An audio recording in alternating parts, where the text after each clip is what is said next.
Should we go to the question in the aisle just there? Yeah. Yeah, just there. Yeah. I was wondering if you could comment on why you have systematically denied the existence of climate change, especially in relation to your comment last summer that it was more believable that Hurricane Harvey had hit Houston because they had an openly gay mayor than because of climate change.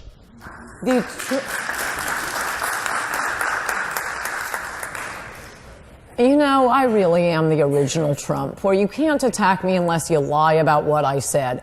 My tweet was, I do not believe Hurricane Harvey hit Houston because they have an openly lesbian mayor. But that's more believable than it was caused by climate change. And why is that? That's the quote. And man, I wish we had a little global warming right now. I am freezing to death. We've been hearing about this for 30 years. And let's see, somebody, wait, are you allowed to have your little iPhones in here? Could you Google when Al Gore was first warning that if we don't do something immediately, it was like 30 years ago. We didn't do anything, and the world is still here. Okay, so should we take the question right in the corner of there, the lady in the green jumper in the corner of the room, right at the back? Hi, thank you for your speech this evening. When you make comments such as, for example, more... President Trump is heading to Capitol Hill this week to talk immigration with the GOP. Here to talk about that and more, political commentator Tommy Lahren and former aide to Chuck Schumer radio show host Chris Hahn. All right, guys, the issue now of children being separated from their parents at the border is one that for some reason is getting tremendous traction, and anyone who's a parent has to feel a lot of emotion about it. And even as a judge, when I was sentencing a parent to jail and the child would be in the courtroom, it's tough stuff. But, Chris, aren't parents ultimately responsible for their own actions in this regard? Well, yes, but we have parents who are presenting themselves at the border for asylum, and international law says we should treat them with dignity and respect. And this is a policy that was initiated by the Trump administration. There's no legislative fix needed here. In fact, the U.S. Attorney for the Southern District of Texas, Patrick Ryan, just said today that this is a policy that Jeff Sessions and Donald Trump initiated themselves. So I think we've got to find, there's a very big difference, though, between people criminally crossing the border and presenting themselves at the border for asylum. So are you suggesting, Chris, that everybody is... Chris, are you suggesting that they're all asking for asylum? And, Tommy, is there a difference between the president's policy and the law?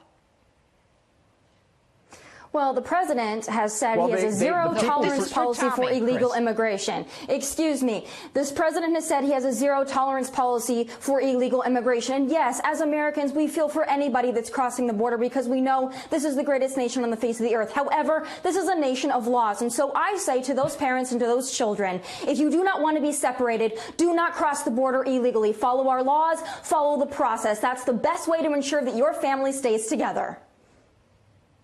Go ahead, Chris. So as I just suggested to you, Tommy, when you are presenting yourself at the border for asylum, you are not crossing the border illegally. You are following a procedure. And it is at that point that this administration has decided to take those parents and separate them from the children. That not only violates international law, it violates Matthew 25. And anybody who believes in that should be ashamed of this policy.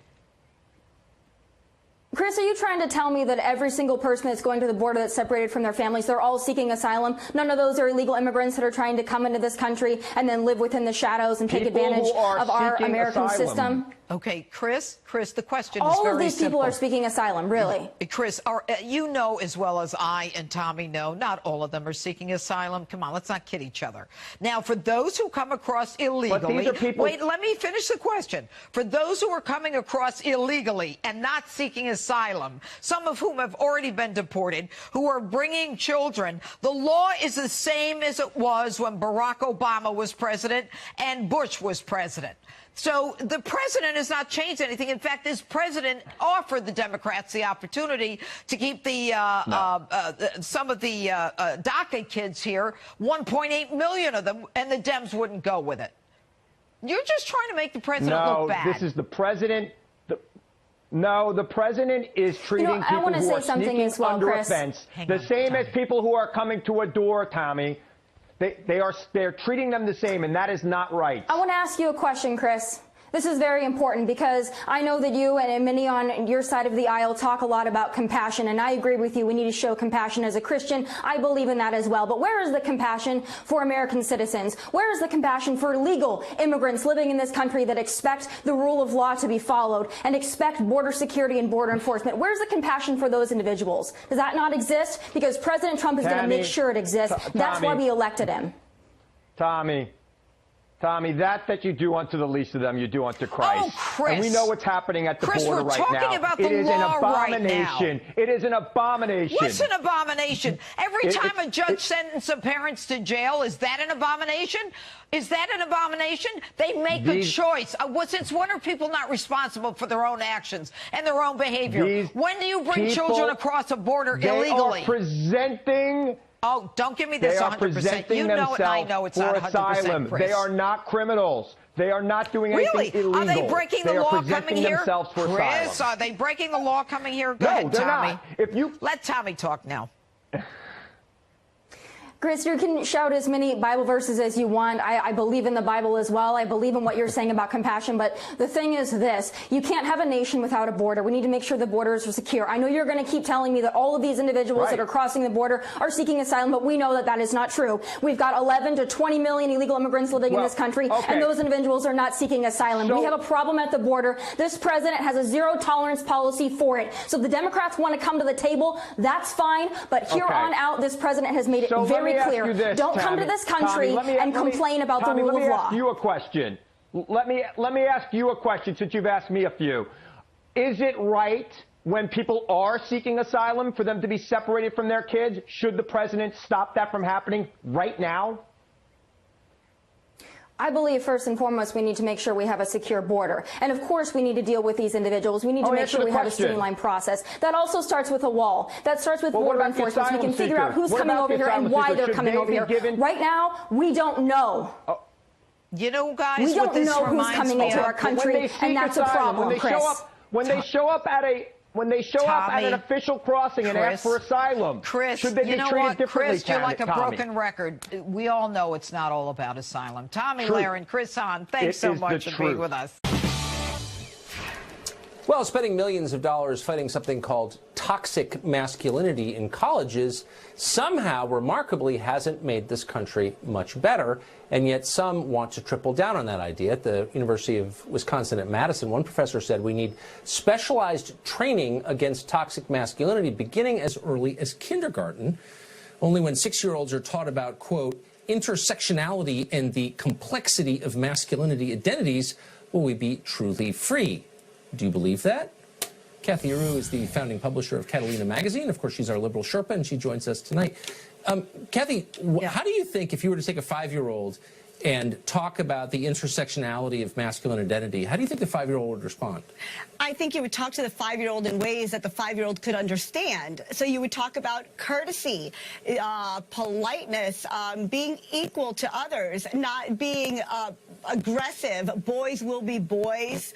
I mean, we've all heard that. Little boys have heard that. That's not going to fly anymore. Right. The future thinkers, leaders of America are going to be in a matriarchal society, not little patriarchs.